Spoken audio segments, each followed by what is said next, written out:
Praise the Lord. Dakila nga, Panginoon. Amen. Tayo po ngayon ay darako sa panibagong aklat ng pag-aaral natin. Praise the Lord. Purihin po ang Panginoon at magandang umaga po sa ating lahat at doon sa live stream.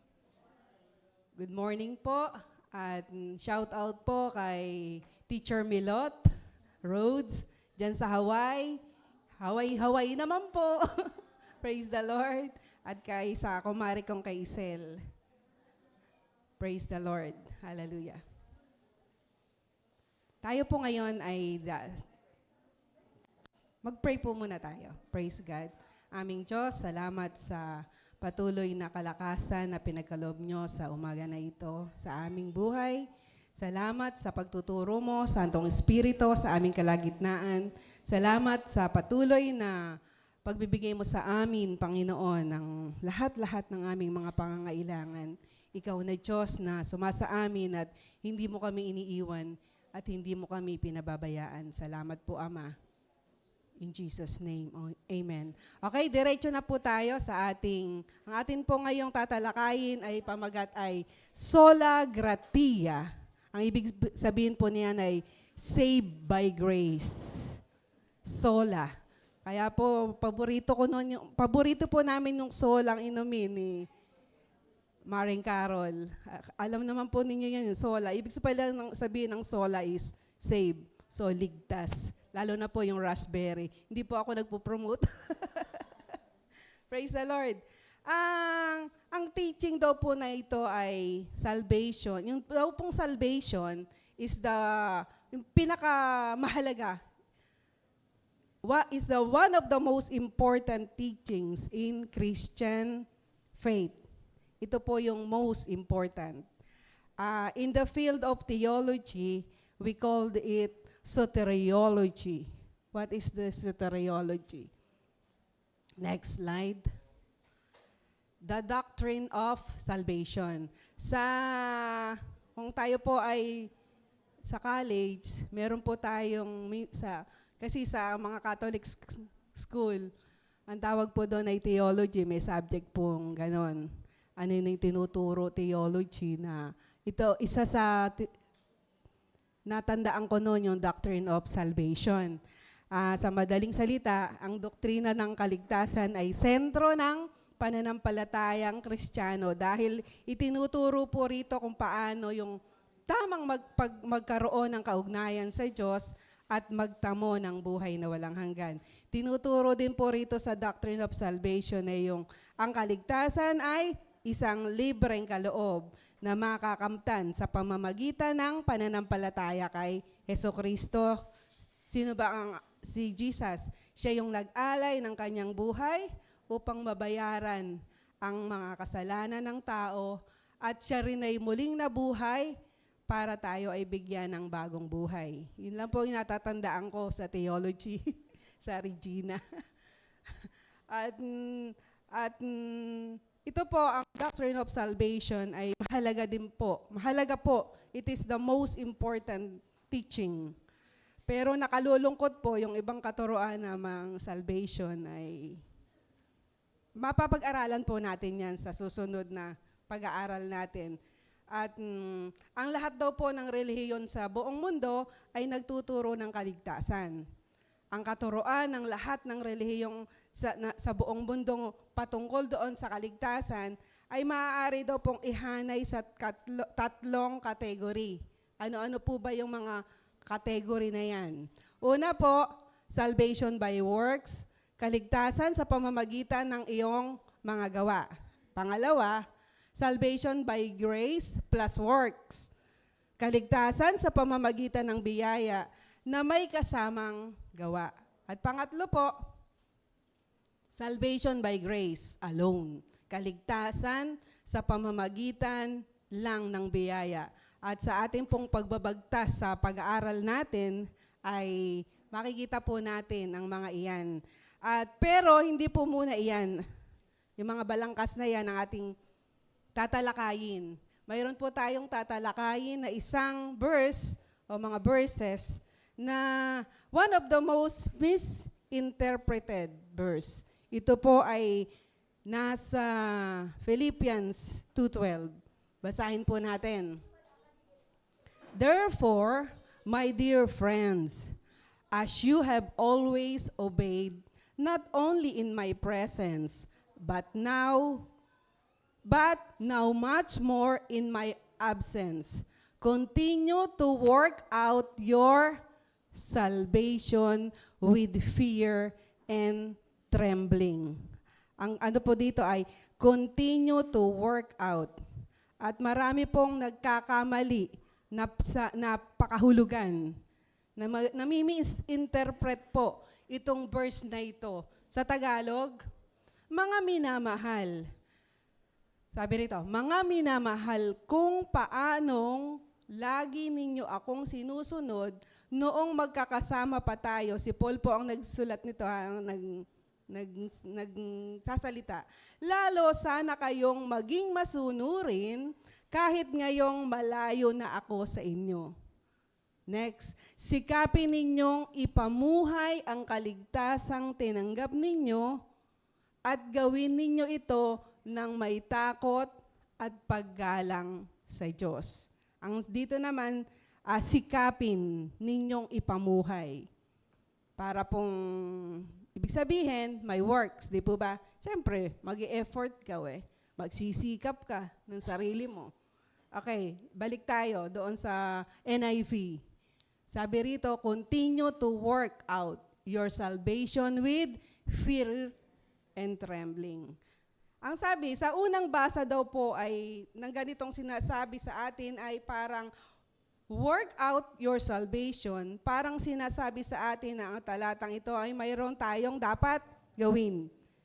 At hindi lang yon, dapat gawin natin itong may takot at panginginig pa. Di po ba? Gagawa tayo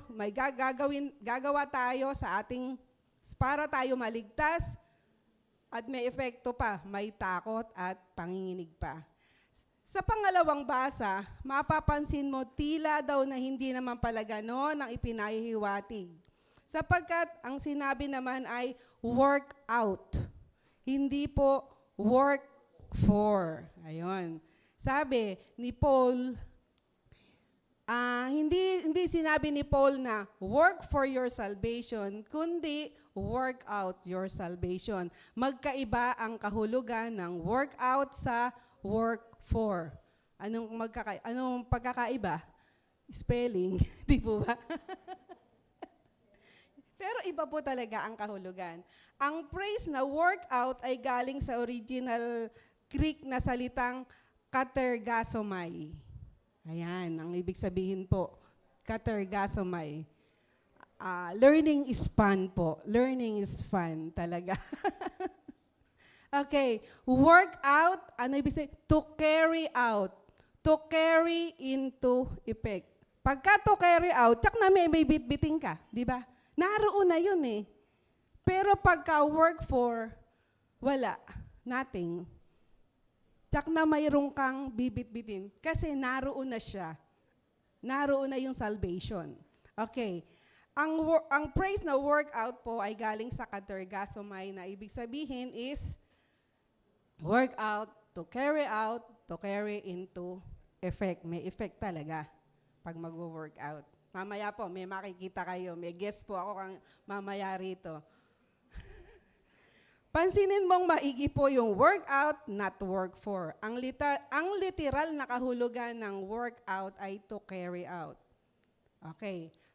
Sa form po ng grammar, ito raw po ay mali. At maging sa theology, maling-mali po ito. At aminado po ako, hindi po ako English teacher, ha? Ito po kasi ay grammar. At noon ay ayoko talaga ng STBDO lang eh. Subject, ano ba? Direct object, predicate, nako, nagkakalito-lito na ako. Ngayon, meron pang sa verb. Alam ko yung verb, ibon, joke, pandiwa. Ito ay pandiwa. Okay, at meron po itong 3 boys. Alam niyan, merong basta maraming boys yan. Pero alam ko, ang verb, ito ay pandiwa o salitang may galaw. Okay. At kapag daw po ganito ang magiging kahulugan nito, sasabihin no, "Oy, work for your salvation." Oy, pagtrabahuhan ninyo ang inyong kaligtasan. Maling-mali po ang magiging kahulugan. Masasabihin po na ang kaligtasan ay resulta ng ating mga gawa at hindi isang biyaya ng Diyos. Di po ba? Pagpapagura natin, pagsisikapan natin, yung salvation, hindi na grace yun. Kasi gawa na natin yon, kasama na yon. Hindi na po yon purong grace. Okay, sabi rito, put your salvation in action. Pansinin mo uling mabuti natin po yung New Living Translation. Sabi rito, dearest friend, learning is fun po ha, huwag po kayong mainip. Dearest friend, you were always so careful to follow my instruction when I was with you. And now that I am away, you must be even more careful to put into action God's saving work in your lives, obeying God with deep reverence and fear. Iba naman dito, deep reverence, paggalang na. At ito ay sabi, put into action God's saving work in your life. Nasaan na yung God's saving works? Narito na po sa kaloob-looban natin. At iyon ay walang iba kundi ang salvation. Doon naman po sa New Living Bible, sa NLT, The Living Bible. And now that I am away, you must be even more careful to do the things that result from being saved. Past tense po ba? Naligtas na po. Kaya yung good things na yan, hindi yan yung ugat. Ang ugat ay yung salvation. Una yung salvation at yung ugat, asan po ba yung ugat? Nasa ilalim. Hindi po yung bunga ang nasa ilalim, di ba? Ang ugat nasa ilalim. Siyempre, yung pagka ang ugat ay tiyak na buhay ang ugat, susulpot yan, mag-grow yan, at makikita lang talaga yung put into action. Yung salvation, makikita ng mundo sa buhay mo. At ito po ay sa madaling salita, ang ating ginagawa o yung aksyon natin ay hindi ugat ng kaligtasan, kundi bunga ito ng kaligtasan. Kaya po tayo gumagawa ng mabuti, hindi para maligtas. Hindi po para maligtas. Gumagawa at nakagagawa tayo ng mabuti dahil ligtas na tayo.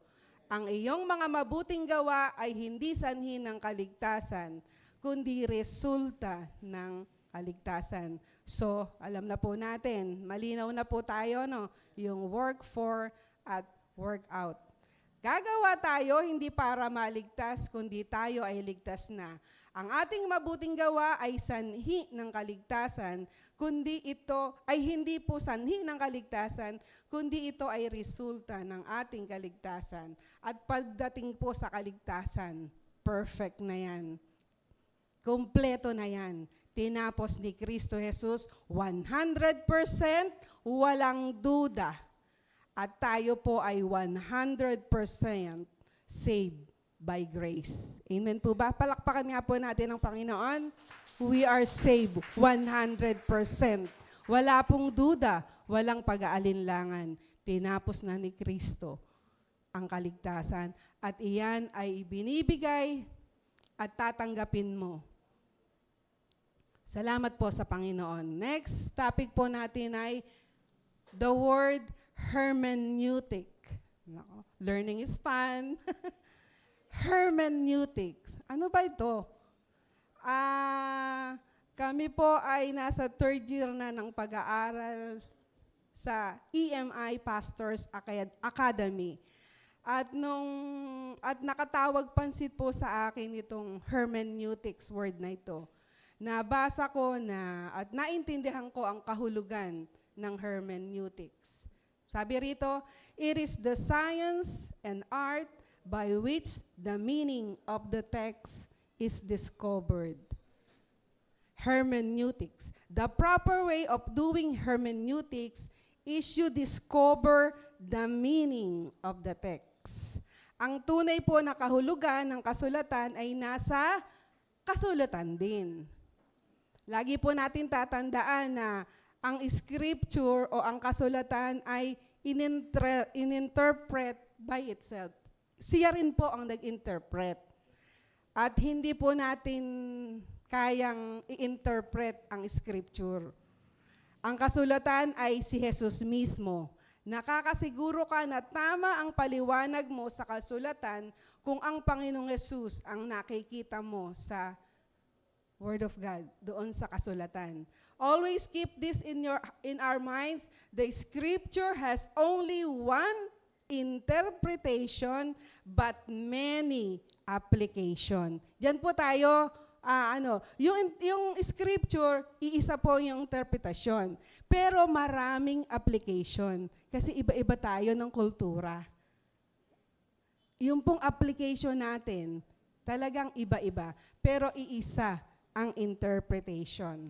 Kailangan makita natin si Kristo sa kahulugan ng kasulatan nang sa gayon ay maipumuhay natin ang kanyang biyaya sa natural at praktikal na buhay natin. Di po ba?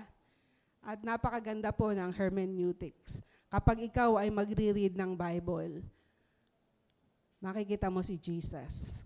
Hindi ikaw ang mag-interpret ng kanyang salita. Nung ako po ay bagong-bago pa lang na tumatayo, hindi ko pa alam yung hermeneutics. Kumukuha ako sa word at doon ko pinapasok. Para lang ding GMRC. So, yung Bible, reference lang. Hindi pinaka-standard na teaching mo. Itong hermeneutic, kailangan talaga, iisa ang interpretasyon. At kung gusto mong interpret ang Bible, hindi mo nga, makikita mo rin po doon sa Bible. Hindi po nag-aaway-away ang Word of God. Kailanman, sabi rito, ang praktikal na aplikasyon ng mga kasulatan ay totoong mahalaga, pero dapat manggaling ito sa tamang interpretasyon. At ang tamang interpretasyon ay dapat nakasentro si Kristo. At alam po natin ang mga teaching. May alam na rin po ako dyan. Kala ko nung una, bakit kaya ako? Ano kaya akong sinasabi nila na hindi center si Jesus sa kanyang teaching? Yun pala yun. Kailangan kapag ikaw ay nag-interpret, na yung mismong Word of God, ang nag-i-interpret niyan. At application mo lang, iba yun. Iba rin ang revelation para sa akin. Sabi rito, ang tamang interpretation ay dapat nakasentro si Jesus, Christ alone. Ang kasulatan ay hindi tungkol sa atin, hindi ito tungkol sa ating mga gawa, gawi, kilos o asal, o ano pang tao, o sino mang tao yan. Tandaan po natin, ang scripture is all about Christ. Si Kristo po ang sentro ng kasulatan. Praise the Lord. Next po. Okay, sabi rito, Efeso 2:8, sabi dito, hindi mo maaaring bigyan ng kahulugan ng anumang talata sa banal na kasulatan na kokontra sa anumang matatag na turo o doktrina na inilahad na dito. Kasi naka-install ng lahat yan, kumbaga sa computer. O in-install mo na ba ito yung app na to? Opo. Nariyan na yan na-interpret na yan. Nailahad na yan, yung mga turo na yan. Halimbawa na itong pinag-aaralan nga natin na work out for your salvation at work for your salvation, bukod sa ito ay maling grammar, ito'y tahasan din kumokontra sa matatag na turo ng Bible na ang kaligtasan ay sa pamamagitan ng biyaya at hindi sa pamamagitan ng gawa. Sapagkat dahil sa kagandahang loob ng Diyos, kayo ay naligtas sa pamamagitan ng pananampalataya at ang kaligtasang ito'y kaloob ng Diyos at hindi sa pamamagitan ng inyong sarili. Hindi po ito bunga ng inyong mga gawa. Kaya't walang dapat ipagmalaki ang sinuman. Yan po ay makikita natin sa Efeso 2:8-9. Okay. Napakahalagang katuruan ang patungkol sa kaligtasan. Yung iba po ay, puro ka sila laging salvation ang topic sa church na yon. Hindi nila alam, minamaster po natin ang salvation. Pero alam naman po natin na ang salvation ay saved by grace. 100% po yun. Okay. Ang isang simbahan na mali ang turo patungkol sa kaligtasan ay maituturing po na kulto. Di po ba?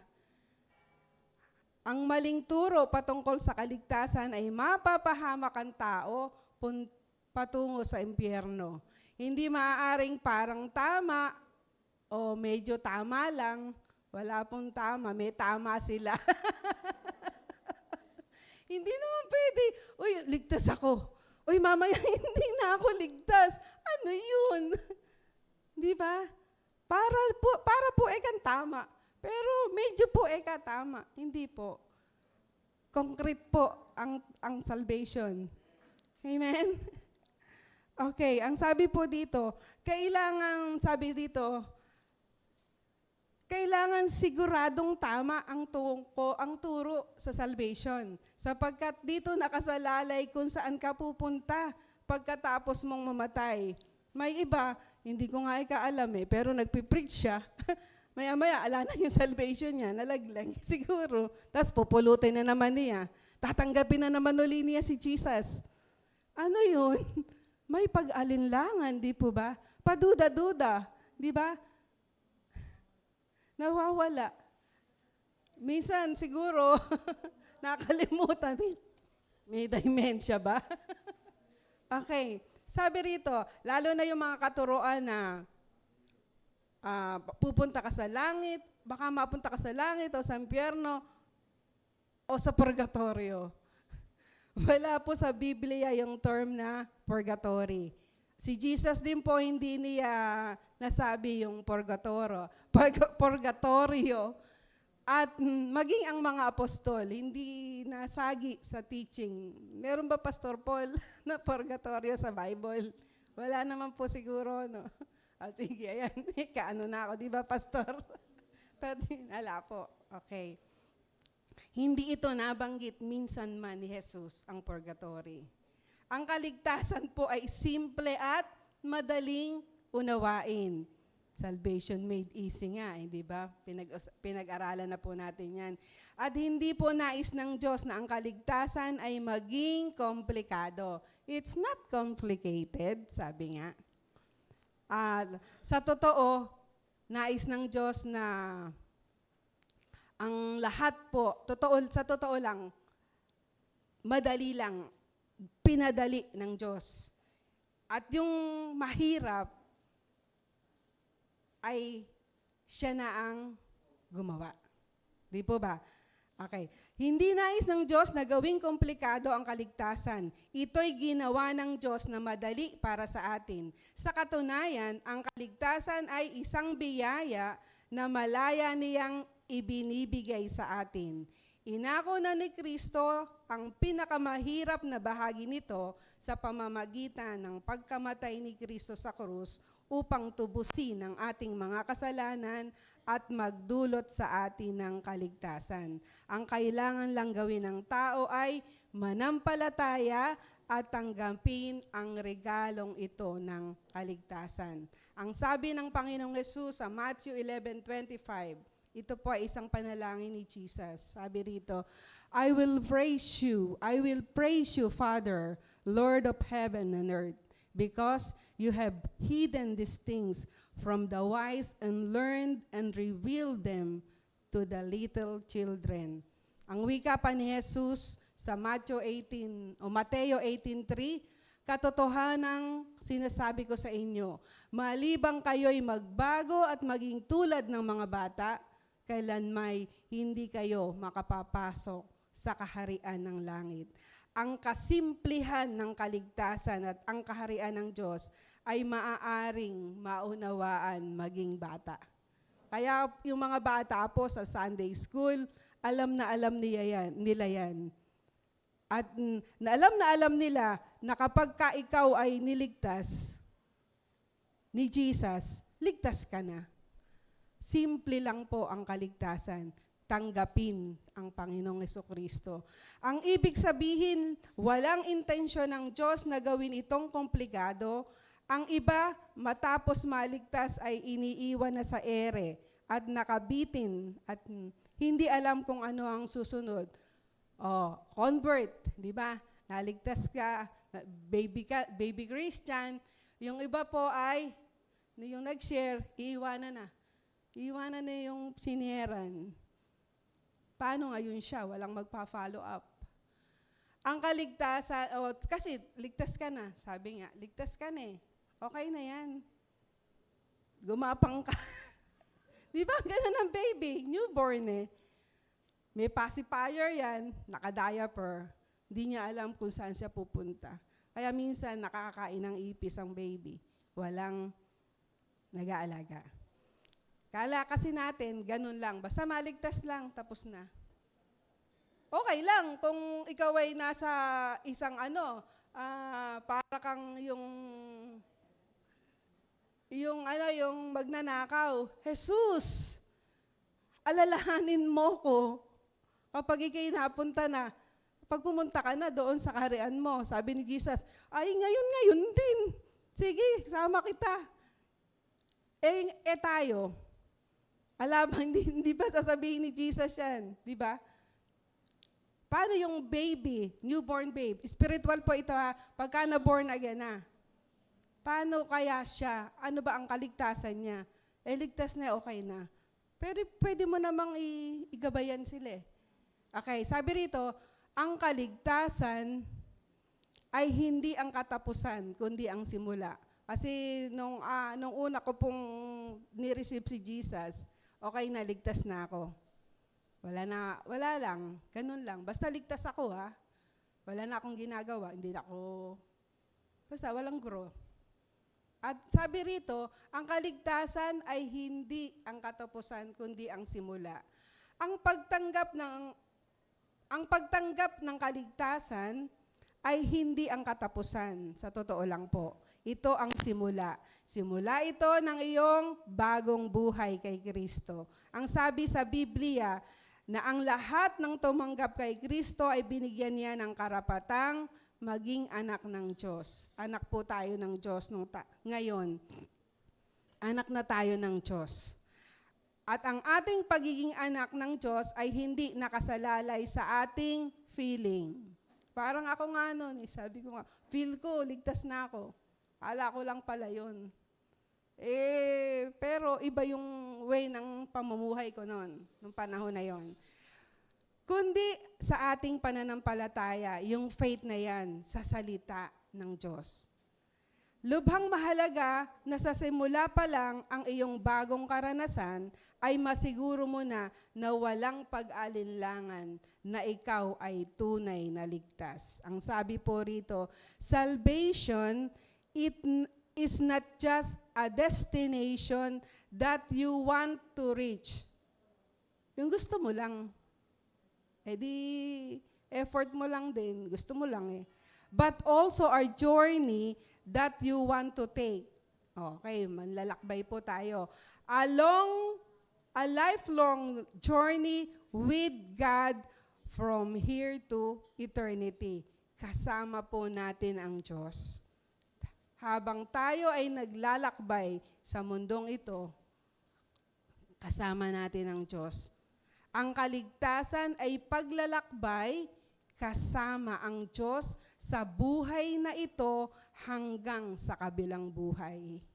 Hindi tayo iiwan, hindi tayo pababayaan ng Diyos. Hindi yung ikaw lang, mag-isa ka lang, may kasama ka. Kapag tinanggap mo si Kristo, may kasama ka. at igagabayan ka. Kapag ipinanganak ang bata sa mundong ito, sa natural na mundong ito, hindi pwedeng iwanan na lang sa isang tabi. Ito po yung sinasabi natin kanina. Kailangan siyang arugain at pakainin hanggang siya'y lumaki, hanggang siya'y gumulang o mag-mature at maging ganap siya na isang matatag na bata. Deuteronomy 32:11, gaya ng agila na ginagalaw ang kanyang pugad, na pumapagaspas sa kanyang mga inakay, kanyang ibinubuka ang kanyang mga pakpak, na kinukuha sila. Sino po yun? Yung mga bata, yung mga batang eaglets. Kaya't dinadala sa ibabaw ng kanyang mga pakpak. Nakaka-amaze po kung paano mag-train ang isang agila. At hayaan niyo po na ikwento ko muna kung paano mag-train ng isang agila. Sabi po dito sa aking na-Google. Okay. Ang isa sa mga hayop daw po na napakagaling mag-train ng kanyang inakay ay ang agila. Ang nanay agila ay napaka-proactive. Napaka-protective. Tama naman po mga nanay, protective tayo. At yung tatay agila naman ay napaka-proactive. Okay. Tungkol sa kaniyang mga inakay. Para sa mas mahusay na pagpapalaki ng kanilang mga anak o mga sisiw nila, si tatay at nanay agila ay nagtutulungan sa isa't isa bilang mga magulang nila. Alam nila ang tungkulin pagdating sa pagpapalaki ng kanilang mga eaglets. Ang babaeng agila ay pumipili ng isang lugar para sa pugad, para doon mangitlog. Pinipili niya ay doon sa mas mataas na lugar na bundok. Doon sila gumagawa ng pugad. Sabi nga sa Job, mataas na bundok ang kanilang tirahan, mga pagitan ng bato ang pinagkukutaan. Doon po sila gumagawa ng nest nila. Para daw po malayo sa anumang panganib o mandaragit o mga predators. Yun po ang ng mag-asawang agila.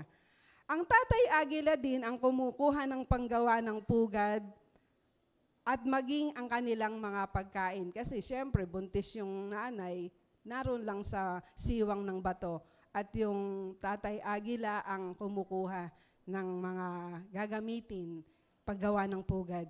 Magkatulong nilang inihahanda ang pugad para sa mga itlog nito. Pagkatapos ay pinapakain nila at inaalagaan sila kapag sila ay napisana. At sa panahong iyon, ang tatay agila, ang nanay agila ay gumaganap ng kanilang mahalagang papel upang proteksyonan, pakainin ang kanilang mga anak. At kapag oras na para matutong lumipad, oras na po ng pagsasanay. Iwo-work out na niya ang kanilang mga anak. Sinisimula ng nanay agila na tanggalin yung mga suson. Di ba yung pugad? Yung pugad na ginawa nila, yan pala ay may pang foam. Maghahanap si tatay o maaaring tela para malambot. Unti-unti na, pagka nakikita nilang gumugulang na yung kanilang mga baby, tinatanggalan na po iyan. Hanggang sa mga tinik-tinik na lang. So, ang tendency, yung baby, yung mga anak nila, natitinik syempre. Anong gagawin na pag natitinik ka na, wala ka na sa comfort zone? Aba, another na naman yan ang buhay mo. Aalis na yan. Lilipad na yan. At minsan, matigas ang ulo ng mga baby. Ang gagawin nila ay yung nanay itunutulak talaga para lumipad. Para lumipad yung kaniyang mga baby. At hindi po niya ito ginagawa para saktan sila, kundi para ihanda sila sa kanilang journey at destiny. Meron po kasing destiny ang mga ibon na yan. Ang pagtulak niya sa kanyang anak ay mahirap at mapanganib. Alam na alam ng eagle, yung anak niya kung mahuhulog na, double vision po. Ang pastor, double vision po ang eagle. Ang mga double vision ang mga leader. Alam na alam nila kung mahuhulog na. Ang gagawin ng eagle, ng mother eagle at ang father eagle, sabay silang pabulusok, aanihin nila ng kanilang malabay na pakpak ang kanilang mga eaglets para hindi mapahamak. At sabi rito, mahirap at mapanganib, ngunit ito ang kailangan ng baby eagle para magkaroon ng malalakas na kalamnan, magandang bagwis o mga pakpak, at para tumibay ang kanilang bagwis at tuluyan ng makalipad. Ang inang agila ay nagtitiwala sa kanilang makakakayahan at upang pumailan lang at binibigyan ng kapangyarihang ito upang matuklasan ang potensyal ng bawat Kristiyano, ng bawat kanyang mga supling. Hanggang sa matutuhan ng agila na siya pala ay may kakayahan o potensyal na siya'y pumailan lang even sa storm, anumang makakasalubong nilang bagyo, kidlat, pumapailan lang po ang agila sa kabila ng bagyo, kidlat na masagupa niya sa journey ng kanyang buhay. Napakaganda pong mag-train. Kung pag-aaralan natin ang pagte-train, how to train the eagle. May yung ibang bata, Mami, bakit how to train the dragon? Eagle tayo sa eagle. Gayon din po sa kapanganakang espiritual. Kapag ang isang tao ay born again, siya'y nagiging bahagi ng lokal na simbahan. At sa loob ng simbahan, naglagay ang Diyos ng mga spiritually gifted people na sa Kanya ay mag-aalaga, magpapakain, mag-aaruga, magpapalago, magpapatibay ng Kanyang pananampalataya. Di po ba? Hindi dinisenyo ng Diyos ang buhay Kristiyano ay habang buhay na palaasa lang sa kapwa o yung parang parasite. Ayaw po ng Diyos yan. At nakita ko rin sa eagle, hindi pwedeng lagi kang nakadikit. Kailangan tumatag ka. Hindi yung magkaroon lang ng konting problema, lumong-lumo ka na. Kailangan tumatag ang pananampalataya natin. Maayos naman po, okay lang kung baby. Di po ba? Ang cute pag baby. Mga baby Christian, hi, hello, musta po? Pero pag hindi na nakumusta, joke lang, sabi. Minsan, maging baby cute lang. Pero kapag hindi na lumalaki at nananatiling sanggol pa rin, baby pa rin, hindi na po yun cute, di po ba? Nakakatakyut na raw po. Dangan lamang kung ikaw ay parang si Attorney Lilet Matias, talagang iyon, nagguguro, di ba? Gumugulang po siya, di ba? Talagang matalino, di po ba? At ang sabi rito, the overall plan of God is not to make convert. Alam naman po natin yung convert. Pag convert, baby Christian. Hindi po pala plano ng Diyos na make convert, but to make disciple. Convert produce nothing. Yung convert produce nothing. Kasi baby sila Ano yung mapuproduce niya? Alapat silang alam. Pero yung disciple, ano po yung disciple? Mag-aaral. May alam na yan. Yung disciple, may alam niya na yan. Kaya sabi rito, convert produce nothing but disciples produce converts. But sabi rito pa, disciples are soul winners. Tayo pong lahat dito, 3 years na po ang gospel bearer. Kumbaga sa bata, balit pa rin po. Pero salamat sa Panginoon, tayo po ay bumabagtas ng discipleship. Tayo ay mag-aaral ni Kristo. At ito po ang dahilan kung bakit mayroong daw mga simbahan na hindi lumalago. Puro convert lang ang nakalagay. Puro mga naka-pacifier at mga naka-diaper. O ano, di ba? May ano ba doon? Panay lang, wah! Wah! O di ba gano'n ang baby? Iyakan lang. Pero pag naging disciple ka, ang laman ng simbahan, tsak nalalago. Para lumago ang simbahan, kailangang mag-produce ito ng mga disciples. At purihin po ang Panginoon, tayo po ngayon ay bumabagtas na ng pagdi-discipleship. Ang simbahang mayroong mga disciple ay natural na lumalago. Kapag walang environment of discipleship sa loob ng simbahan, you are only maintaining the church and not growing it. Hindi po tayo magmamature. Hindi tayo mag-grow pag alang discipleship. And if you want to grow the church, you have do it. You have to do it God's way. And God's way is to make disciples. Ang mahalagang bahagi ng discipleship ay ang aralin tungkol sa assurance of salvation. Amen? Sigurado na po tayo, di po ba, sa ating kaligtasan. Hindi ka pwedeng mag-share kasi kung hindi mo alam. Parang kang ganito parang ako'y ligtas na. Hindi pwede.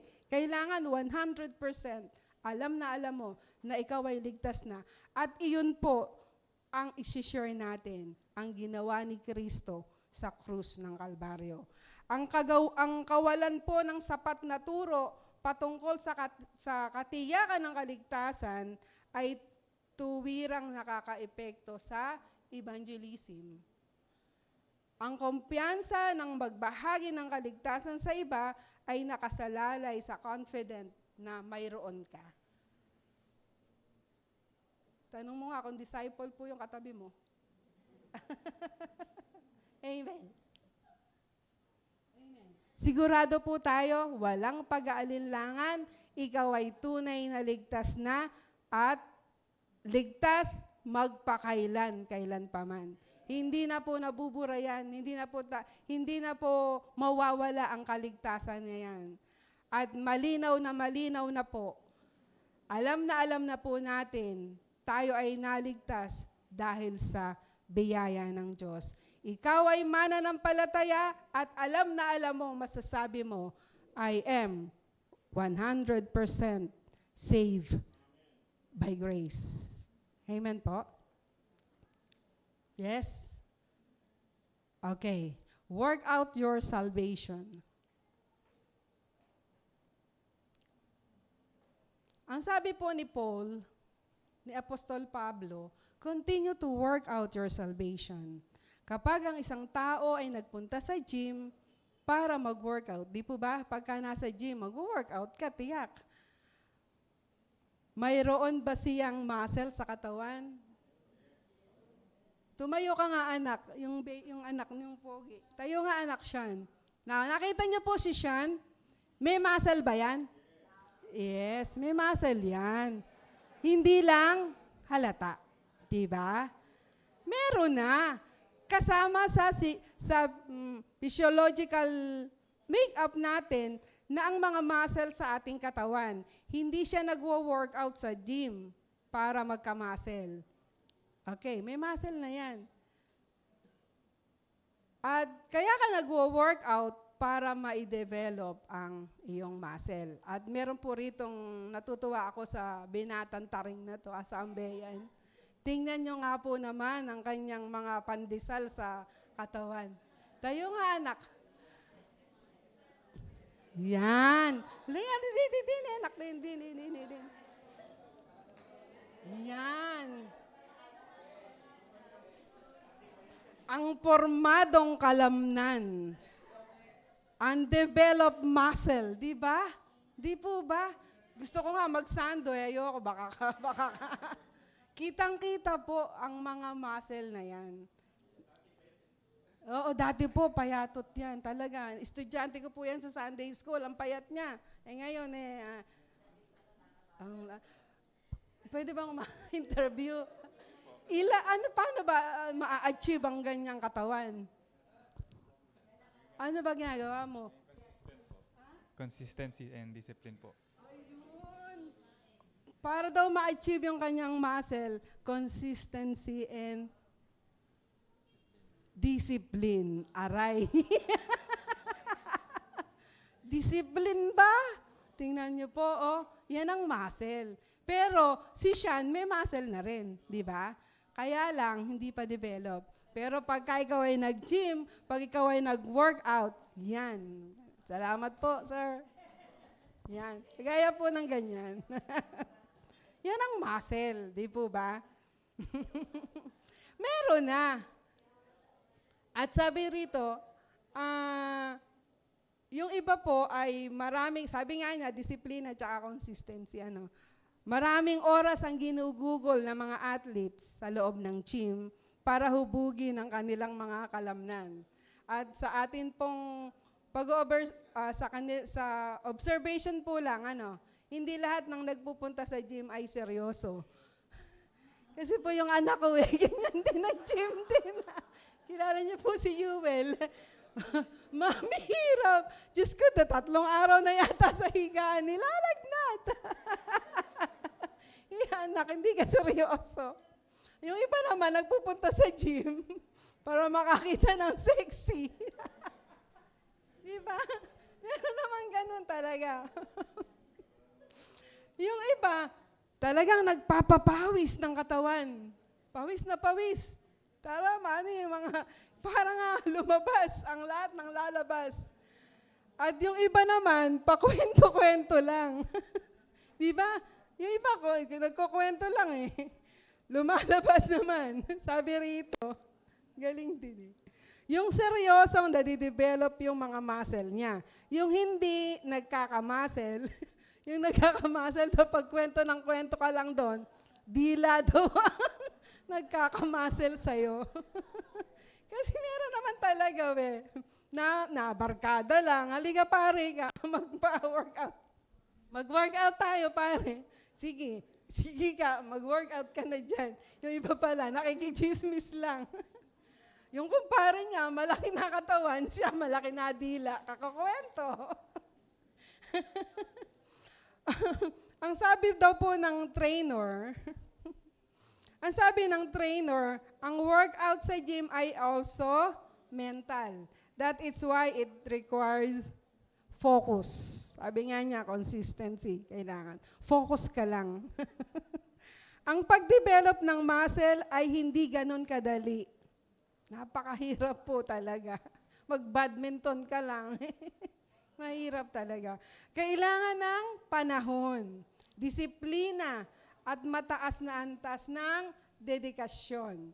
Pagdating ng panahon, kapag ang iyong kalamnan ay namamakat na, tingnan mo siya, si Gian, kahit siya maluwag na bakat na bakat ang kanyang abs. Yung pong mister ko, pagka siya bakat na.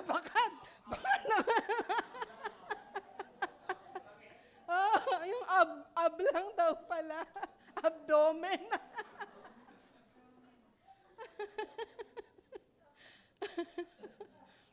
Di po ba namamakat? At ito'y napupunan nila. Ako po talaga, napuna ko agad si Gian. Ay, gandang lalaki ka ako Ang sexy niya Hindi na sexy sa kasi ang ganda. Ang ganda po talaga. Maraming nagagandahan. Gayon din naman sa ating kaligtasan. Work out your salvation. That does not mean work for your salvation, but rather work it out. Ang kaligtasan na bigay ng Diyos na nasa loob ng ating espiritu ay katulad ng muscle na sa ating katawan. Pero ligtas din po yung mister ko kahit ganyan. Ligtas siya, may muscle din siya. Ang muscle ay workout para ma-develop at mamakat sa katawan upang mapansin ng mga tao. Kapag walang nakikitang muscle iyon, ibig bang sabihin ay wala kang muscle? Meron. Hindi lang develop. Gayon din sa kaligtasan. Hindi dahil walang nakikita sa labas, ay walang kaligtasan sa loob. Di po ba? Kaya bawal judgmental. Di ba? Oo, kahit hindi halata. Abe, sila ng Diyos eh. Personal nga eh, bakit? Paki ko sa'yo, di ba? Personal to.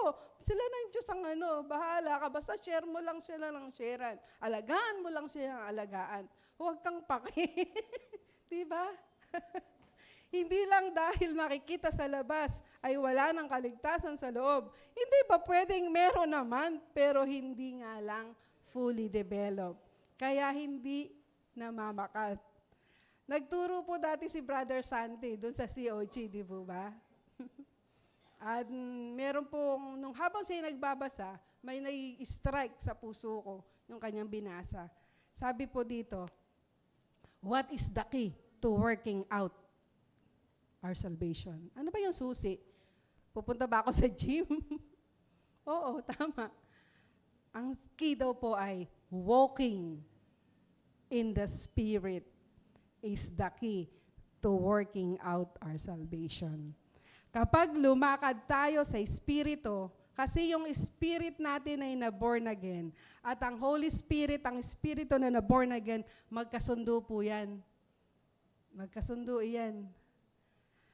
Walking in the Spirit is the key to working out our salvation. Kapag lumakad tayo sa Espiritu, pinipili nating sundin ang pamumuno ng banal na Espiritu sa bawat bahagi ng ating buhay, na nagbibigay daan sa atin na mamuhay ng naaayon sa kalooban ng Diyos. Sabi nga sa Galatia 5:16, sinasabi ko sa inyo, ang Espiritu, big E po yan Holy Spirit yan, ang gawin ninyong patnubay sa inyong buhay at hindi kayo magiging alipin ng hilig ng laman.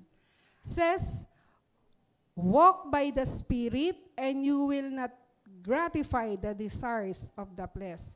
We learn to depend on the Holy Spirit, His power, His wisdom, and His guidance. And as we yield to the Spirit works, God shapes and mold us gradually, transforming us from the inside out. Ano po? From the inside, hindi po yung ating outside. Yung pong inside, yun ang tinatransform ng Lord. Ang Diyos din po, ang banal na Espiritu, ay may kalayaan, siya yung magtatransform, magmomold, magtatransform sa atin from the inside out. And the fear and trembling spoken of this Philippians 2:12 is a reverent awe for the holy work God in doing within us. Napakabuti po ng Diyos. Ang salvation binigay sa atin. Wala tayong gagawin. Ang banal, habang tayo'y binabagtas natin, ang journey natin, nariyan ang banal na Espiritu na handang umagapay, hindi ka iiwan, hindi ka pababayaan. Napakabuti ng ating Panginoon. Kaya the best ang Lord, 100% po. Tayo ay saved by grace. Pero habang tayo'y naririto pa sa mundong ito, nariyan ang banal na Espiritu. Ang sabi ni Paul, na work out your salvation, ang ibig sabihin ay work it out so that others may see the beauty of your salvation. When we walk in the Spirit of God, our hearts, our mind, and action begin to reflect Jesus. Tiyak na makikita si Jesus. Kahit tinatago mo yan, magliliwanag si Kristo sa ating buhay dahil sa banal na Espiritu. Kaya sabi, kung paano ang mga tao'y nagpapahanga sa pormadong kalamnan at magandang katawan, gayon din mapapahanga ang mundo sa pormadong espiritu at magandang kaligtasan na nasa iyo nang sa gayon ay humalimuyak ang bango ni Kristo sa pamamagitan natin. 2 Corinthians 2:14. At next, last verse na po. Ang sabi rito, maliwanag na kayo ang sulat ni Kristo. Sino po ang sulat ni Kristo? Tayo. Di ba? Tayo po ang sulat ni Kristo na ipinadala niya sa pamamagitan namin. Hindi nakasulat sa pamamagitan ng tinta. Hindi po kahit edible ink yan. Hindi yan kundi isinulat ng Espiritu ng Diyos na buhay. Sino nagsulat? Saan kaya sinulat? Sa bato ba? Sa tapyas na bato? Saan? Hindi sa mga tapyas na bato, kundi saan? Sa puso ng tao. Ang isang mananampalataya, itinatak, isinulat, at ang nagsulat na ito ay walang iba, kundi ang banal na Espiritu. Nagbibigay diin po dito na ang mga mananampalataya ay isang sulat ni Kristo na ipinadadala at ipinakikita sa buong mundo. Isang patotoo bilang patotoo ng kanyang gawain. Hindi po gawain natin na ang Diyos din po ang gumagawa. Kasama lang tayo. Hindi ito nakasulat sa tinta o mga tapyas na bato tulad ng mga batas ni Moses. Ano na po yun? Kundi ito'y sinulat sa pamamagitan ng Espiritong buhay. Espiritu ng Diyos sa bawat puso natin. Ito po ay sumasagisag ng malalim na relasyon natin sa pagbabago.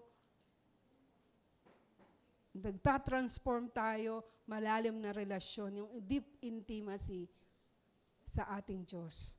Ang pagkilos ng Espiritu Santo sa atin ang sanhi upang makita ang patotoo ng buhay ni Kristo sa atin, sa ating mga kilos at pamumuhay. Ang Diyos po mismo, ang Holy Spirit, ang gumawa nito at ang gumagawa nito sa puso natin, nating mga mananampalataya. Purihin po ang Panginoon. Napakabuti ng Panginoon. Ang biyaya ng Diyos, tayo ay naligtas sa biyaya ng Diyos, 100% po yan. Wala pong duda.